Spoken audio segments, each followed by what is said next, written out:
저분 좀 막아주세요. 이게 어디서 나온 얘기일까요? 최근 극적으로 끝난 미국 월드 시리즈, 여기서 우승을 차지한 팀이 있습니다. LA 다저스. 박찬호, 유현진 다 있었죠. 이 팀에서 현재도 내야수로 활약하고 있는 한국인 선수 김혜성 선수가 있습니다. 그런데 이 김혜성 선수가 금이 환영을 하는 공항에서 그 순간에 기자회견 하려고 하는데 눈앞에 예상치 못한 황당한 장면이 펼쳐졌다고 합니다. 우리 아버지 얘기를 하는 거예요. 아버지 빚 때문에 수년째 따라다닌다는 그 사람을 또 여기서 발견한 겁니다. 결국 기자회견 하다가 이런 장면이 포착됩니다.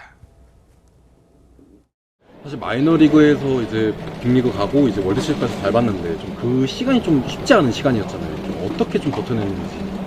저분 좀 막아주시면 제가 열심히 하겠습니다. 저 말로 해주세요. 말로. 말을 안 하시고 왜 맨날 저렇게. 네, 김혜성 선수가 정색을 하네요. 저분 좀 막아주세요. 그럼 기자회견 할게요. 대체 무슨 상황이에요? 네, 저렇게 기자회견을 하고 있는데요. 한 남성이 이 공항에 나타나서 김혜성 선수가 바라보는 곳에 서더니 커다란 노란색 현수막을 꺼내 들었습니다. 이 현수막에 뭐라고 써 있냐면 누구는 LA 다저스 갔고 아버지는 파산 면책, 김 선생은 명예훼손 벌금 또 맞고 천벌 받는다라고 적혀 있었는데 이 남성은요, 일명 고척동 김 선생이라고 불리는 인물입니다. 법원 판결문에는 김혜성 선수의 아버지에게 약 1억 원의 채권을 가진 사람으로 명시돼 있습니다. 자, 그러니까 김혜성 선수가 아니라 김혜성 선수 아버지한테 돈 빌려준, 1억을 빌려줬는지, 그런데 돈을 못 받았다. 그러면서 아들 기자회견장에 나타나, 아들 야구장에 나타나 늘 저렇게 현수막을 펼쳐들고 시위를 벌여온 인물이라는 겁니다. 이게 벌써 몇 년째 계속되고 있다고요? 그렇습니다. 이번이 처음이 아니라서 이렇게 이제 지목을 하게 된 건데요. 고척 김 선생은 사실 야구에 관심이 있는 분들이라면 한 번쯤 들어봤을 수도 있는 인물입니다. 2018년에 고척 스카이돔에 처음 이 현수막을 건 적이 있습니다. 그런데 하얀 바탕에 넥땡 김혜성아, 너그 아버지에게 김치돈 갚으라고 전해라 라고 쓴 이런 현수막을 걸었거든요. 그런데 해당 구단의 스폰서가 바뀌자 앞부분만 이 키땡 김혜성아 이렇게 내용을 바꿔서 노란 현수막을 새로 제작해서 걸기도 했습니다. 그러니까 팀 바뀔 때마다 저렇게 계속했던 거잖아요. 그렇습니다. 그래서 이제 야구 경기가 있을 때마다 이 현수막이 걸리니까 화제가 된 건데요. 김혜성 선수는 여기에 대해서 이제 참다 못해 명예훼손으로 고소를 했거든요. 그러자 현수막 내용이 또 바뀌었습니다. 김혜성아 명예훼손 고소 중지. 애비는 돈 떼먹고 자식은 고소하고 우리 가족 만세 만세 이런 식으로 이제 내용을 담은 겁니다. 김 선수가 메이저리그 진출을 하자 미국 야구장에도 이런 현수막을 거는 거 아니냐 이런 이제 전망이 나왔었는데 그렇지는 않았고요.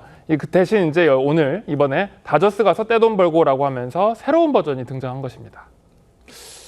글쎄요, 어떻게 보십니까? 아버지가 돈을 안 갚은 건데 정작 피해는 아들이 보고 있는 겁니다.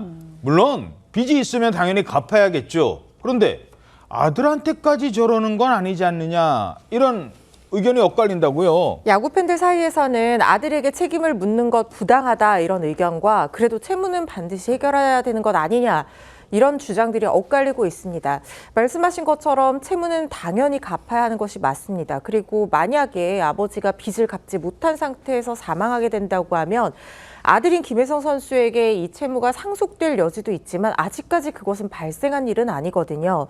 그리고 이런 식의 채권 추심 행위는 법에 정해진 행위가 아닌 불법 채권 추심 행위일 가능성이 상당히 높은 게 일단 가족을 포함한 제3자에게 채무 사실을 알리는 것 자체가 이미 불법 채권 추심 행위의 대표적인 한 유형입니다. 경기장에서 많은 사람들이 보는 상황에서 김혜성 선수의 본인의 명예훼손뿐만 아니라 아버지의 채무 사실을 알리는 것도 문제가 될 수 있다는 생각이 들고, 그리고 만약에 지금 파산 절차가 아직까지 진행 중인 상황이라고 하면 법원의 금지 명령에 의해서 모든 채권 추심 절차 자체가 금지가 되거든요. 그렇기 때문에 이 행위는 그 자체로서 불법 행위에 해당할 가능성이 굉장히 높고, 파산 절차가 끝났다고 하면 그 안에서 채권 신고를 해서 일부 어느 정도 변제를 받았을 가능성도 있습니다. 그렇기 때문에 이러한 불법적인 채권 추심 행위로 빚을 돌려받는 행위는 지양돼야 할 것으로 보입니다.